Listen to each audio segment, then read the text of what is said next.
One of the handiest features of D2L is being able to see who is doing what and when.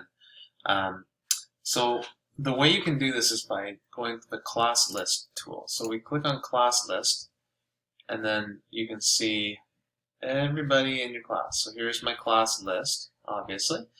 And I can click any of these drop-down arrows and see these options. So if you do use email, you can send an email to a student right away, but you can also view progress. So we have some kind of fake progress in here for Emily Swain, and you can see there's a green dot beside her, and that means that she's logged in, she's online. Now it might not be in our course, but she is on D2L right now. So and you can see the last access date over here as well, so you can take a look quickly and see, how much time or how long it's been since people have logged in last.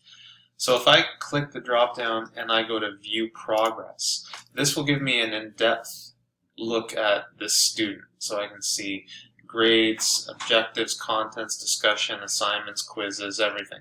And I can either click over here and go to each one, or I can just scroll down the screen. If I wanted more information on the grades, there we have the information on the grades with the feedback, the objectives if you've set them, the content that she's visited, 17 out of 142 things, the time, here's the number of discussions. So if you're trying to track discussion threads, how much they've been doing it, that's a very useful thing.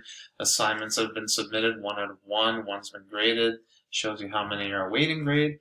Same with quizzes. Checklists, surveys, and then here it kind of shows you how often they've been on. So the number of days they visited our course, and then the total login history for all of D2L. So all of that information just in one snapshot for her. Now if I want kind of a broader view of the entire class, if I go to class progress here and click, then I'll see everybody.